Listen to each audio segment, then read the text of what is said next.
Nem nada, nunca bebi nada, a careta. Mas casou comigo, paga o meu dinheiro. Aí, pegada dinheiro, casei com um missionário podre de rico, não é verdade? Estou ali, esbanjando.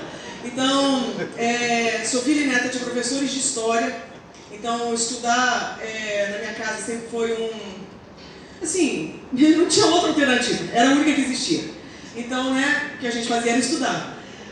Não cresci num berço protestante, nasci num berço católico, nominal, fiz parte toda essa liturgia, mas eu não conhecia Deus. Eu conhecia Deus só na faculdade, na época que eu estava morando em São Paulo já.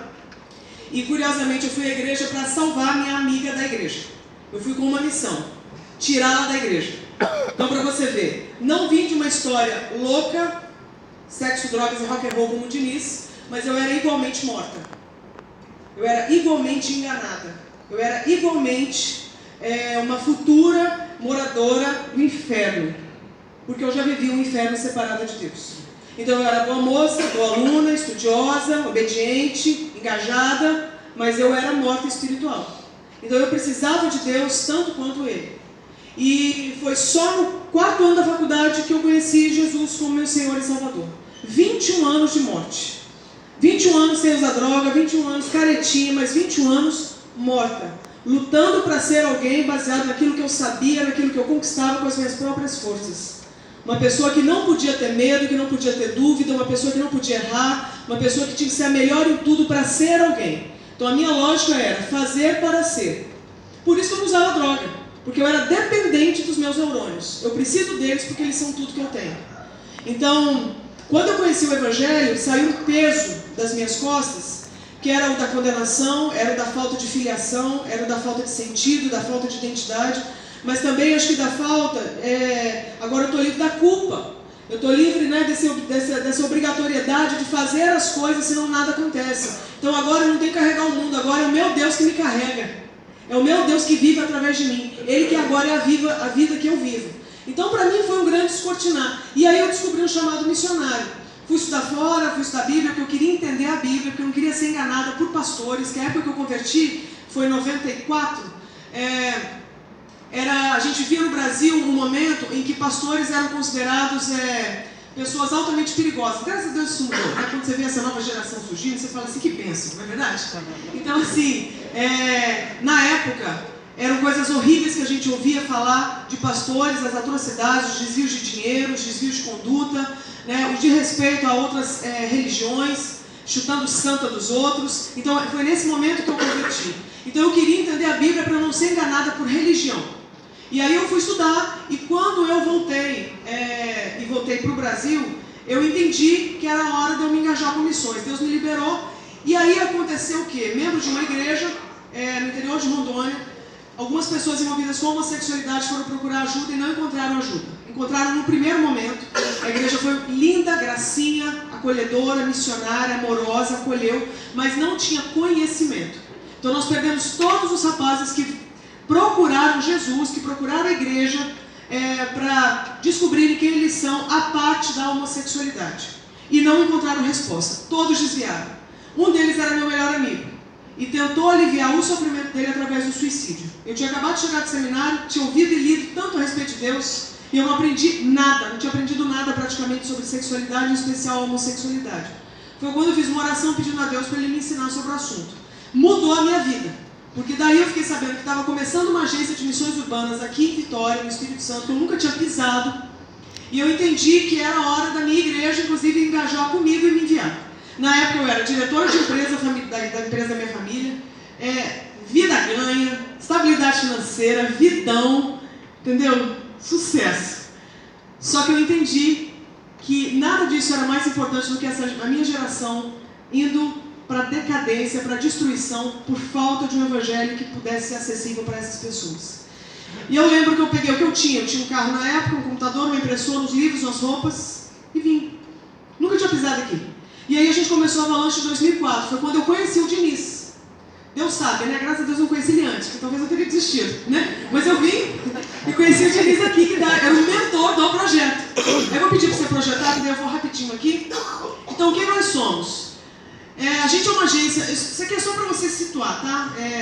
Só para eu não me perder. A gente é uma agência de missões urbanas. A gente veio com o objetivo, então, de capacitar cristãos para enfrentamento de problemas urbanos. Tudo isso aí que ele falou que é desafio, a gente precisa agora de uma resposta. Porque ficar falando, geração atrás de geração, década atrás de década, ano atrás de ano, que são os mesmos problemas e ninguém nunca tem resposta, acho que não dá mais. E o povo continua morrendo de overdose, de confusão, de suicídio, de tudo. Encarcerado, então, chacinado. Então a gente precisa trazer alguma coisa. E o Avalanche vem com uma proposta de trazer o quê? Um ajuntamento de cristãos para que um venha afiar a flecha do outro, preparar o escudo do outro e plantar o outro estrategicamente para marchar contra as muralhas da Babilônia. Isso que eu descrevi aqui é o texto que fundamenta o Avalanche, que está lá em Jeremias 51, de 11 a 14. Que é um comissionamento de guerra, que veio da parte do Senhor. Que ele disse que ele juraria pelo próprio nome que enviaria guerreiros de longe para ajudar na batalha contra as muralhas da Babilônia. E é um tempo para o quê? Capacitação. Então o Avalanche não é uma igreja, não é uma célula. O Avalanche não é uma casa de recuperação, não é uma casa que recupera gays, não é uma casa de recuperação de usuários de droga. É uma agência missionária. Cristãos vêm para serem capacitados. Então a gente atua em algumas áreas desde 2004. Missões urbanas, comunicação, sexualidade, dependência química e comportamentos de vício, fé, história política, aconselhamento em sexualidade, ecologia humana e autocuidado, que é inclusive a escola que a Priscila coordena. E o ano que vem a gente vai estar com uma nova, se Deus quiser, que é na área do Islã, refugiados e animismo, porque já são problemáticas urbanas. Caso você não saiba, você já sabe, porque o Jefferson sempre vem aqui, o Islã está avançando em vários setores do Brasil. A estimativa deles é para 2020 serem a terceira maior religião, 2030, serem a terceira maior religião do Brasil. E eles têm muito dinheiro para isso. Muito. Então pode mudar aqui, por favor? Então a gente atua basicamente em 5 eixos. O primeiro são as escolas de capacitação. Então a gente aluga um prédio no centro de Vitória, uma estrutura simples, que quando a gente começou a gente alugava 4 andares, o prédio é de 9, mas a gente alugou 4. O nosso sonho é poder um dia comprar esse prédio. Porque tem um motel no centro da cidade que cresce o olho para aquele prédio. E a gente sabe que o dia que a gente sair, eles avançam. Para ser mais um motel no centro de cidade que a gente não queria que acontecesse. Então, hoje o Avalanche é pequeno para nós, a gente precisaria de toda aquela estrutura. Mas ali é o espaço da nossa sala de aula, onde vem gente do Brasil inteiro e de outros países para fazerem escola conosco. Então hoje, por exemplo, a gente está tendo escola de sexualidade. 44 alunos, 3 vieram do Japão fazer escola. Imagina isso. Por quê? Porque lá no Japão não tem o mesmo treinamento.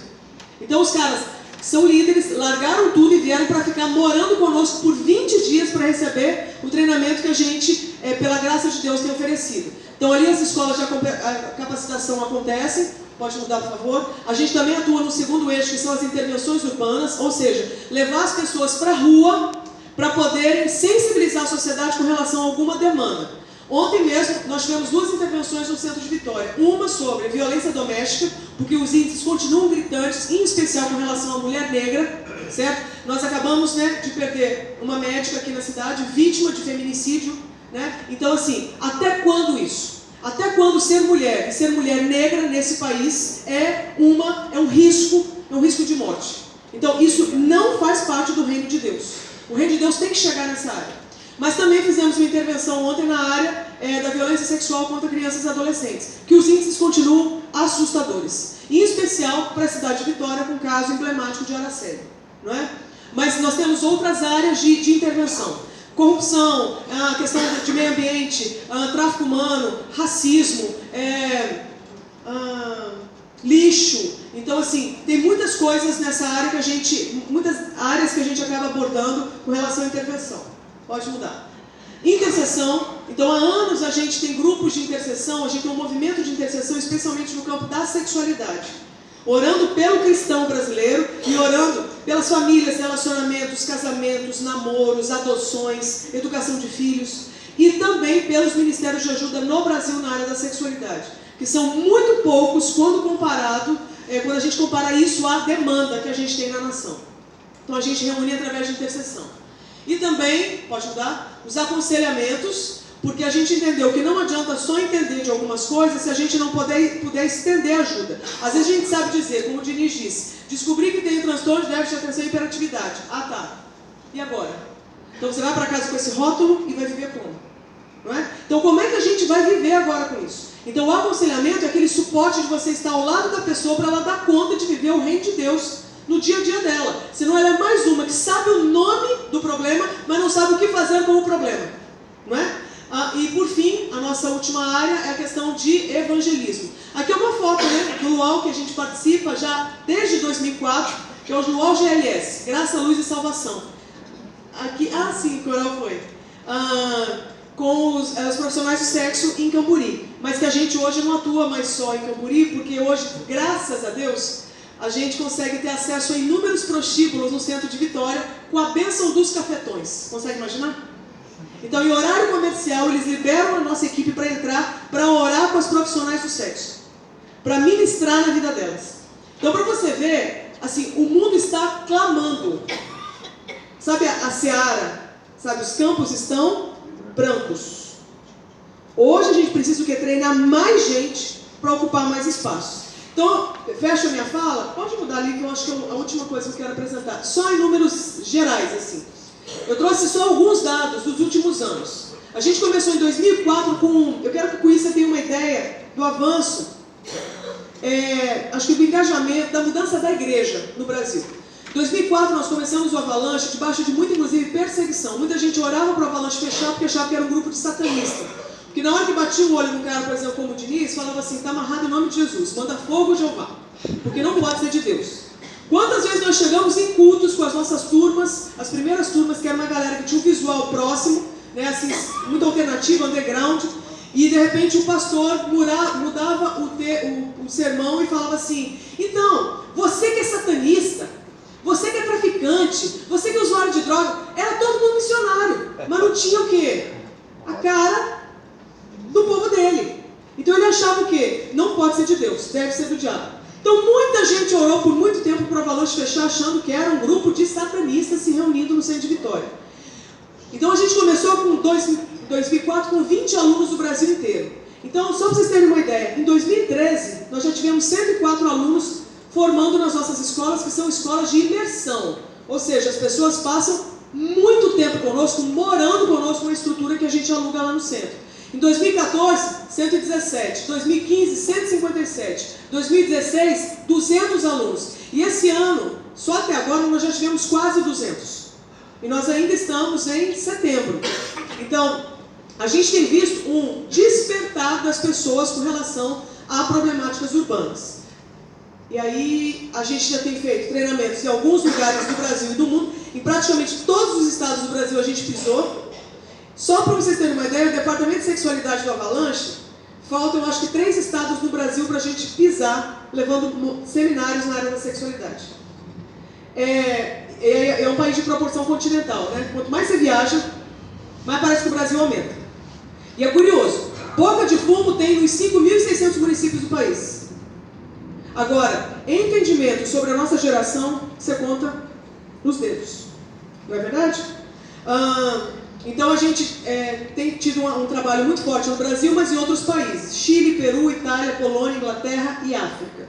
Pode mudar, por favor. As escolas, pode mudar.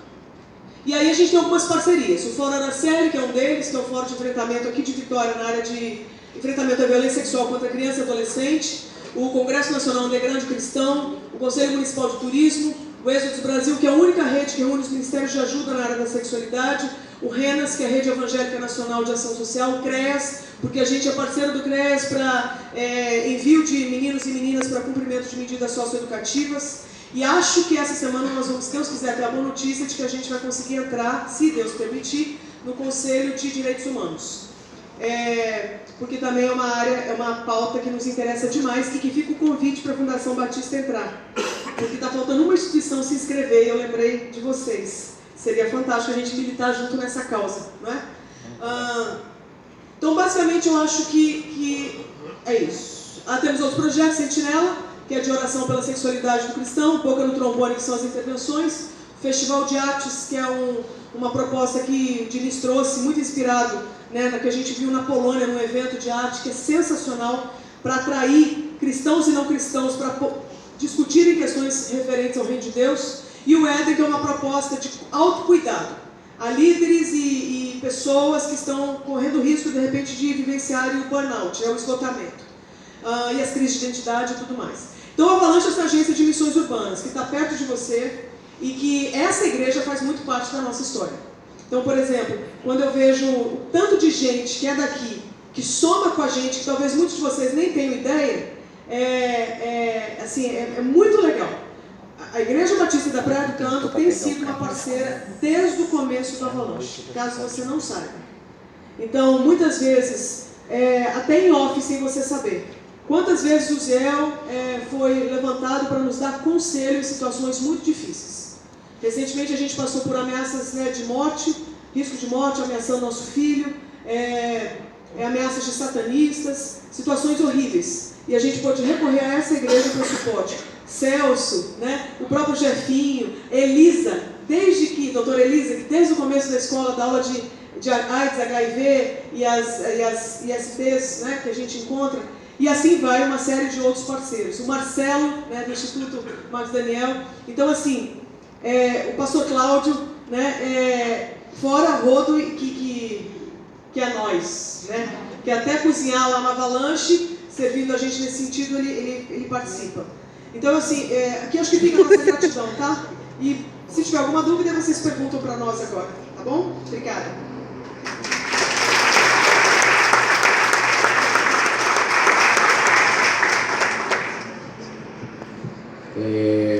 Antes de abrir para